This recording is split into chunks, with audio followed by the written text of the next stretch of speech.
Hey, how you doing? I hope you're doing really well. I was talking about you this week with some people, you guys as a group of youth at Hope, and I just want you to know how loved you are by this church, and how much we're all looking forward to having you back and being together and doing some fun stuff again. This week our video is about prayer. The next couple of videos I think are going to be about prayer because it is so important, isn't it? If we're going to have a relationship with the living God who loves us, we're going to have to properly talk occasionally. Something that I found really hard in this lockdown especially is to be in the present. And what being in the present means is that you're not thinking about the future and worrying about that or trying to make decisions about what's going on next, and you're not looking back on what's happened in the past. You're just here, right now.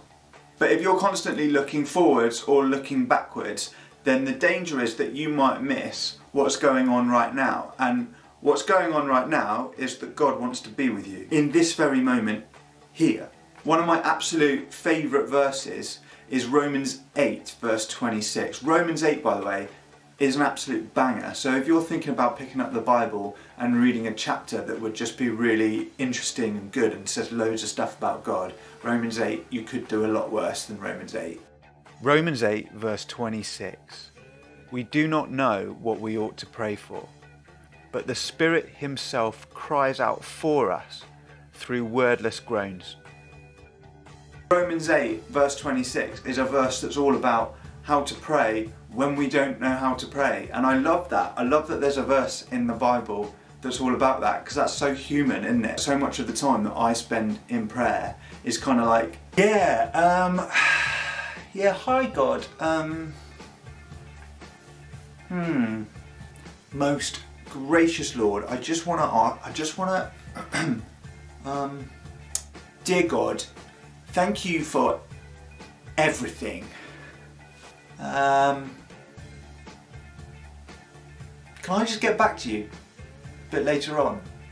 The best thing about this verse in Romans 8 is that it tells us that God is realistic about prayer. He understands that we are not going to come to Him with all the best words all of the time. That's not what it's like to be human, because we're flawed. And so God says, look, relax.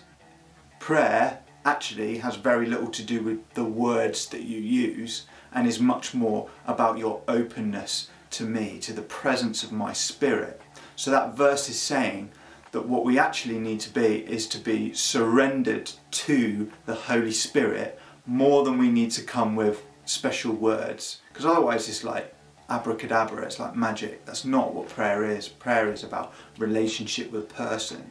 So if I had to come up with a definition of prayer, one definition of prayer might be talking to God, but actually it's kind of a lot more than that. It's like being mindful of God in that moment. It's almost like welcoming Him into that moment, whether that's a feeling that you're having, a fear, a situation. Even if you're in a conversation with another person, you might not have time to go, oh Lord, I really need your help with this conversation in actual words, but you can still welcome the presence of the Holy Spirit.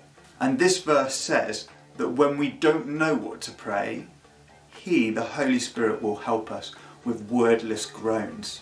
I don't know if you've ever gone into your room, you're really frustrated, you're really angry, you go into your room and you just bury your head in a pillow.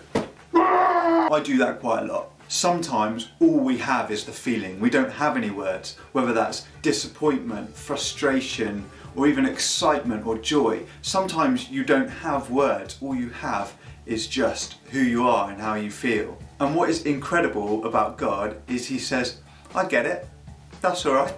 If that's what you're bringing today, then that's what I want to deal with. And so the Holy Spirit inside of us cries out to God through that. And so one of the best things that we can do for our relationship with God is just sit in the chair or lie on the floor or go for a walk and just take what we're feeling to God. Invite Him into it. And He says when we do that, don't you even worry about a thing. I'm going to take care of it. The Holy Spirit is going to cry out for what you need in that moment. So for us, it's just a matter of making the time to do it. I think the main thing I'm trying to say is not to compare yourself too much to other people and the way that they pray or worship God. Because sometimes prayer can look like this.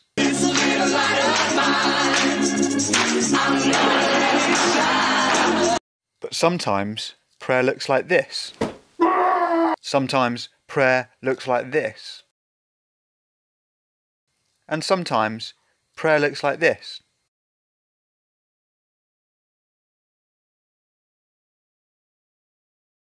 Nothing like a hot cup of gravy, is there? Do you know what? You guys are great. You don't even know. Okay? So you have a good week.